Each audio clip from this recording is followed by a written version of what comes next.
The blessings around us.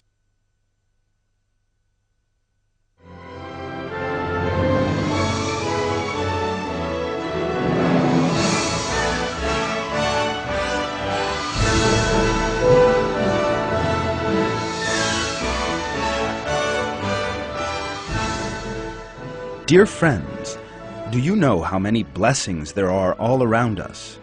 The air we breathe, the water we drink, the fruits of various kinds, the brightly colored flowers, the delicious foods, our flawlessly functioning bodies, and many other things, more numerous than we can ever count, are all blessings for us. In other words, each one is a gift specially created for us by God.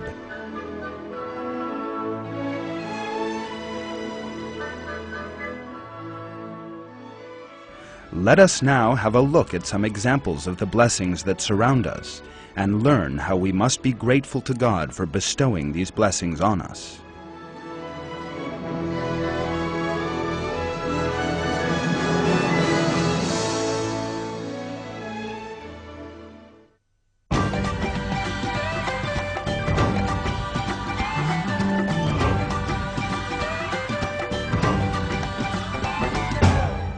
The fruits we love.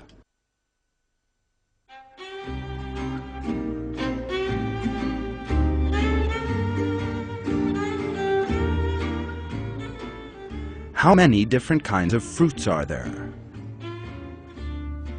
The bananas, cherries, strawberries, watermelons, melons, and grapes we so love to eat. They all emerge from the soil, but they all have completely different colors, smells, and tastes. Hey, these fruits are all packaged up. This packaging, in other words, their peel, stops them from rotting and keeps them clean, fresh, and fragrant. Fruits such as oranges and grapefruit, which are storehouses of vitamin C, come in segments so they are easy for us to eat. These fruits grow in the winter, just when we need vitamin C to keep us healthy. This is really delicious. In the summer, we need to drink a lot of water. It is then that fruits full of water, such as watermelons, melons, peaches, and grapes appear. We meet our water needs by eating a lot of these fruits.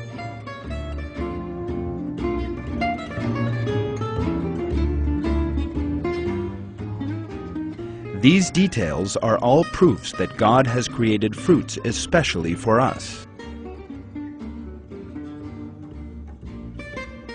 Had God so wished, there would have been only one kind of food on earth. But He has created a wide variety of things to eat and drink so that we might give thanks to Him.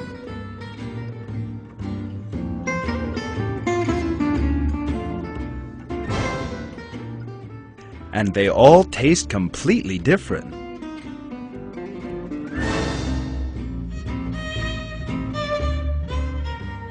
This shows just how much God loves us. In our sacred scripture, the Noble Quran, God describes these blessings as good and wholesome things.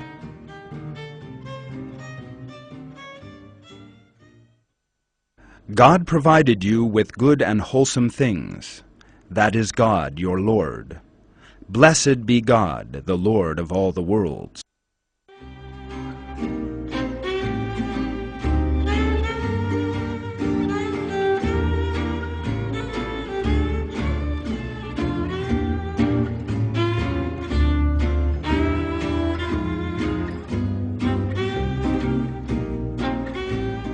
All these fruits were once just seeds, like tiny pieces of wood.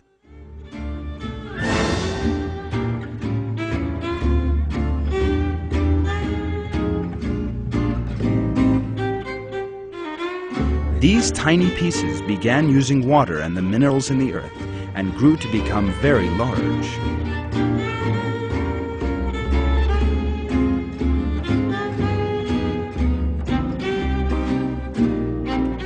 And as we can see, they turned into plants.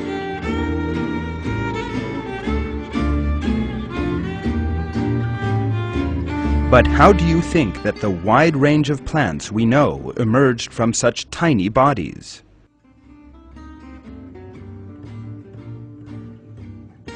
Have you never wondered? Right, let's have a think then. All the colors, patterns, and scents in the plants we are now looking at, how long they are, the number and shape of leaves they have, whether or not they bear fruit, and all their other features are hidden inside the seed. In other words, every seed is a perfect data bank. For example, the color, number of leaves, softness, and perfume of the rose are all pieces of data. It is such data that causes grapes to emerge in the form of sweet, water-filled sac from the dry, stick-like stems of the vine. It is similar data inside the seed that makes grape peels different to hazelnut shells, which give them their different colors, tastes, and scents, as well as the vitamins they contain, and makes one juicy and the other dry. Human beings use computers to store information. Yet compared to a tiny seed, even a computer is very simple. That is because the seed contains hundreds of thousands of pages worth of information. In addition, it is a highly complex system that scientists have not yet fully understood and have so far been unable to copy. This is because it is God who created the seed, and God who created the systems within it. Every seed is enfolded by the knowledge of God. It grows under His inspiration and thus turns into a plant. God reveals this in another verse from the Quran. The keys of the unseen are in His possession. No one knows them but Him. He knows everything in the land and sea. No leaf falls without His knowing it. There is no seed in the darkness of the earth, and nothing moist or dry which is not in a clear book.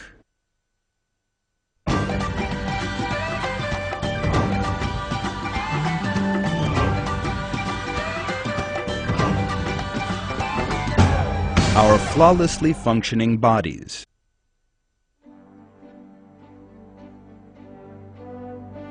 Every detail in our bodies has been created for a specific purpose. Even the hairs on our bodies have a purpose. Our eyebrows and eyelashes only grow to a certain length. However, our hair grows throughout the course of our lives, and that enables us to style it as we wish. Ah! I don't have any hair!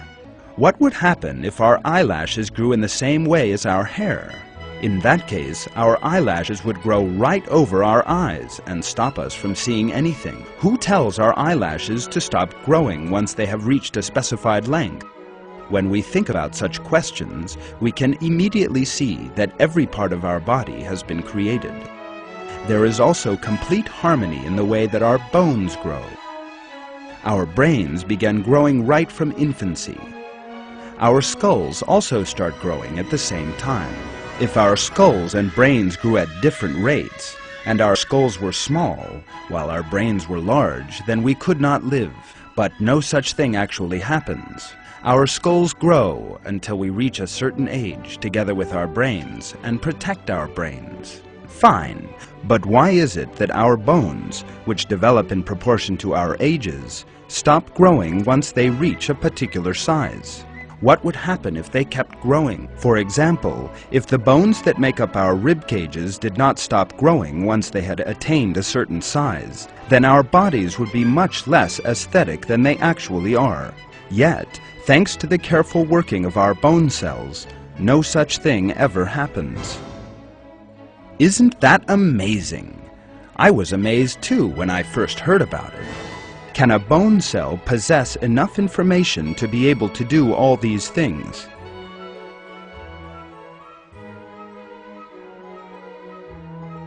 How does it know when and where to grow or stop growing? How is it that although all the bones in our bodies consist of the same bone cells, some are very flexible, while others are quite rigid? How do different bones know that they have to make up our hands? How is it that the bones that comprise our arms, legs, and fingers grow to the same size on both sides of our bodies?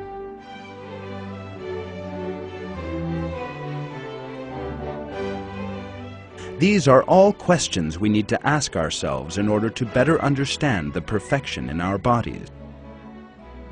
It is absolutely impossible to claim that all these things happen by chance.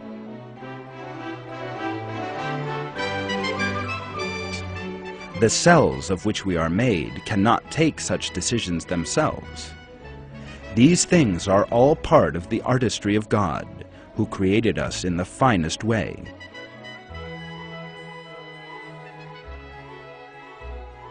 In one verse of the Quran, he tells us,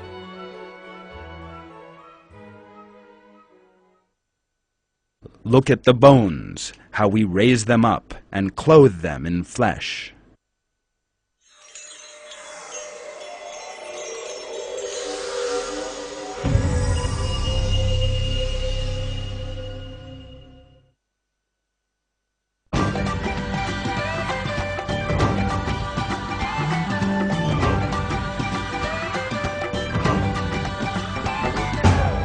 The importance of water to us.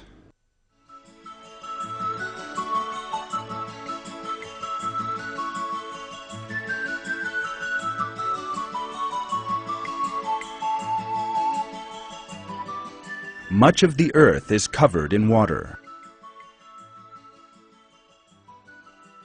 The seas and oceans make up 3/4 of the earth's surface.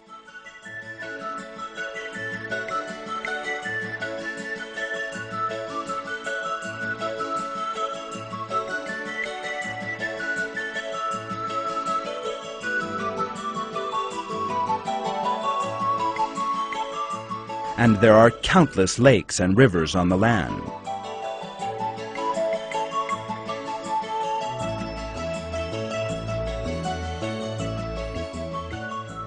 The snow that covers the peaks of high mountains is water in frozen form. A large part of the Earth's water is also up in the air. Every cloud contains thousands of tons of water. Ahmad, don't sit so close to the television. You'll damage your eyes. There is also a certain amount of water vapor in the air we breathe.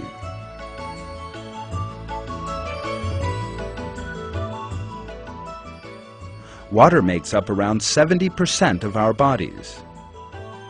There is more water than anything else in our cells. Even the blood that runs through our bodies consists largely of water. In other words, life without water is impossible, friends. Water, which is the foundation of life, has been created for life in all its aspects.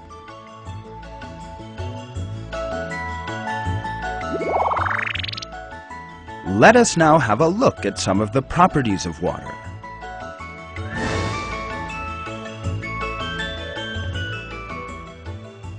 All substances in the world are denser in solid form than they are as liquids, all apart from water. As every other substance, water shrinks as it cools down to 4 degrees Celsius, after which, however, unlike all others, it begins expanding. As it becomes ice, it expands to a considerable extent. That means that water in its solid state is less dense than water in liquid form. In other words, according to the laws of physics, ice should have been heavier than water, but it is actually lighter. This amazing state of affairs has a very important result. Ice floats on water. This, in turn, has its own important consequences. winter temperatures drop below zero in many parts of the world. This naturally affects the seas and lakes. Water freezes when it reaches 0 degrees Celsius. But this freezing only happens on the surface. A 4 Celsius layer of water beneath the surface is enough to keep fish and other creatures that live in the water alive. Ice transmits very little of the cold in the air to the layer underneath it. Thus, even if the air temperature falls to as low as -50 degrees Celsius, the ice layer on the surface of the sea goes down no more than 1 or 2 meters. Seals, bears, and other polar animals are thus able to make holes in the ice and reach the open sea. What would happen if this was not the case and ice sank to the bottom?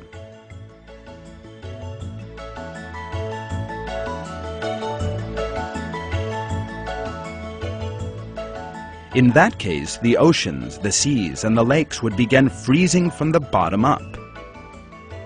Since there would be no layer of ice to keep out the cold from above, freezing would continue upwards. Many of the lakes, seas, and oceans on Earth would, therefore, turn into solid blocks of ice.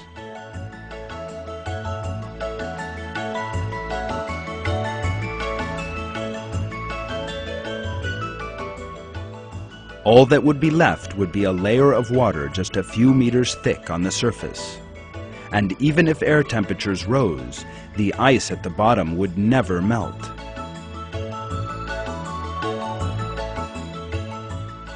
Nothing could, therefore, live in the Earth's seas. The absence of life in the seas would affect the balances in the world, and life on land would also be impossible. If water behaved like other liquids, the Earth would be a dead planet. But thankfully it doesn't.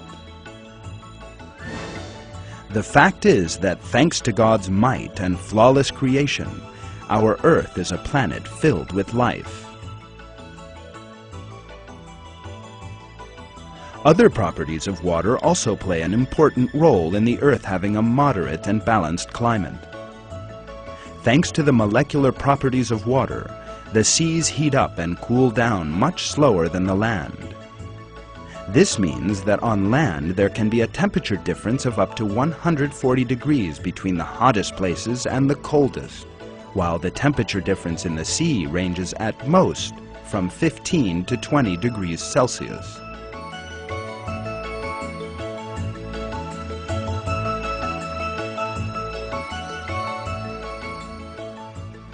The same thing applies to the temperature difference between day and night.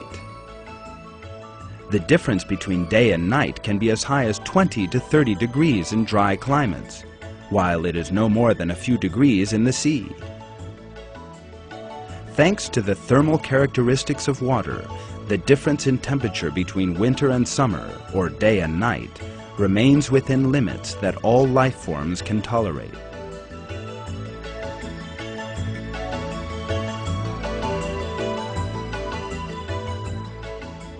If the proportion of the Earth that is covered in water compared to that covered in land were less, then the temperature difference between night and day would increase enormously.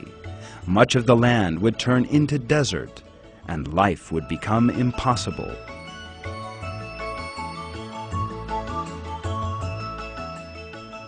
Water is obviously very important for life. In the Quran, God reveals that He has given us water as a blessing.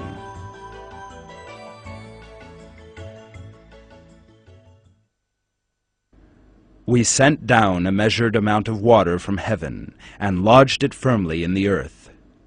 And we are well able to remove it. By means of it we produce gardens of dates and grapes for you, in which there are many fruits for you, and from which you eat.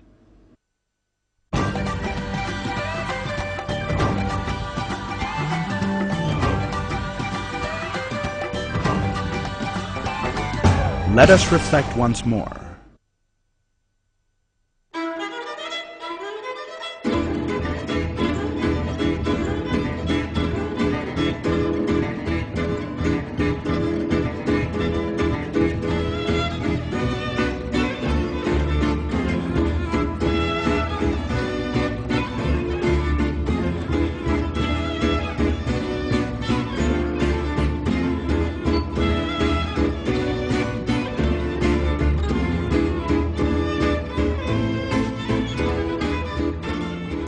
The blessings we have seen in this film are just a very few of all those God has given us.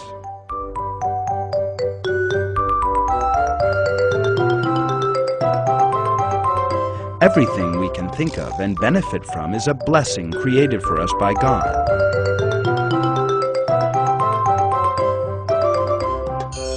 Means of transport is an example. We can go wherever we want by getting into a car or bus. Our clothes protect us against the heat in the summer and against the cold in the winter. There is no end to the list of blessings God bestows on us. Indeed, God tells us in the Quran that this list is endless.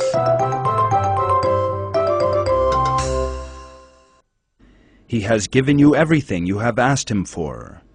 If you tried to number God's blessings, you could never count them.